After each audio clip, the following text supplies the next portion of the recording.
Hello everyone. Scramble here, the cat reads stuff. So the reason I haven't been posting recently is because I managed to smack my right arm into the pavement off of a speeding bike. Basically what happened is brakes failed going down a hill, intersections ahead, decided I don't want to go through red lights with cars.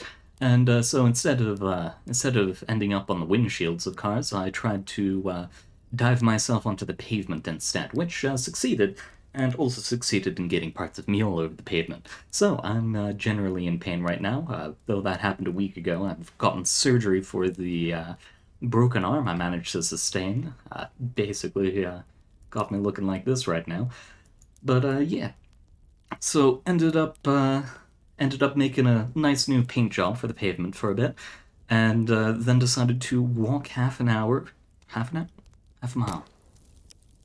Half a mile. Decided to walk half a mile to school from there because, the school has a medical place. They can take a look at me, tell me if I need to go to the hospital or not. They were closed. I had to go to the hospital. I had a broken arm. Wonderful stuff. And, yeah, now I'm on pain meds. Got surgery to fix the arm, though it's still going to be hurting for a while. And, I'm basically a bionicle now because, they put metal in me. So, yes. Now I shall absolutely embarrass myself, and a apology for the lateness, by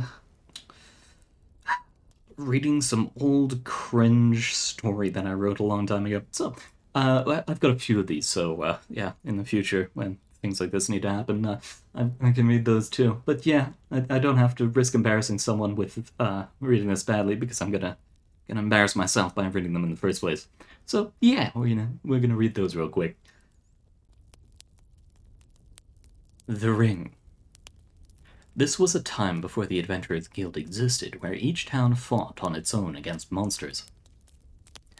When Ordenorn was in his early adulthood, he decided he wanted to see what the world had to offer and explore it for the rest of his life. As he explored, he often came to towns that were under threat by monsters. The towns would often lose many lives to the monsters' attacks. Ordenorn joined them on request and fought with them for a small sum of money and some provisions. Throughout his adventures, Ordenorn's reputation preceded him in towns he had never been to before, as traveling merchants told stories of his deeds.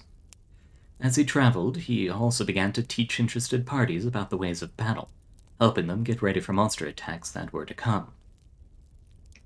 Eventually, Ordenorn decided that his purpose in life was to help all the towns become strengthened enough to defend themselves. As he decided this, he searched far for more disciples. To each who desired the knowledge of his skill, he requested them to meet him at his hometown on a certain date, where he would spend a year molding their talents. As his new disciples began to travel to his hometown, they spread word of what Ordenorn said to them, and gathered more to come. At this point, Ordenorn had been traveling for well over 20 years. His name was seldom unknown, and as such, vast swaths of people joined in traveling with them. As the travelers arrived at Ordenorn's hometown, each of them began teaching what they themselves had learned from Ordenorn as he had previously passed through their homes.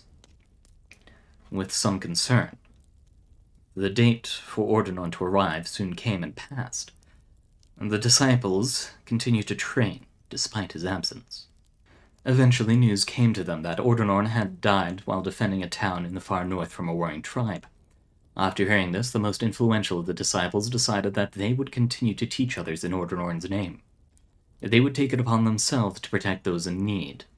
They took part in making an oath to represent what they called the Order, and shared the resulting oath with the other disciples.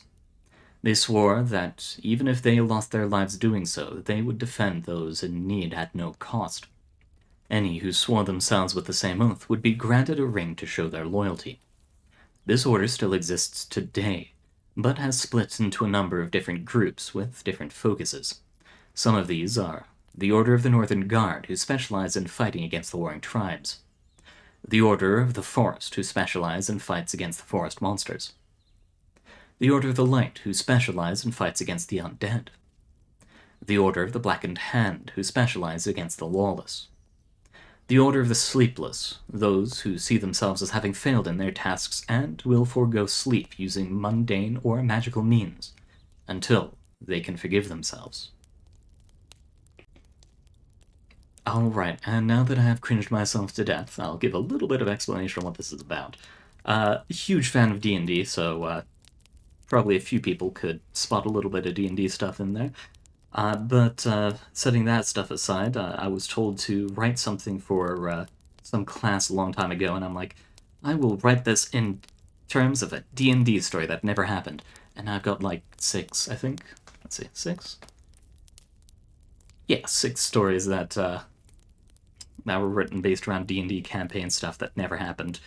Well, actually, I think one of them, if we ever get to Shadows of the Grave and the Sword, those did actually have a D&D campaign based around them instead of the other way around. But yeah, fun times. But yeah, thank you very much for coming, everyone. Sorry about videos being sporadic right now, because pain. And good luck out there. It's been an honor being able to read for you.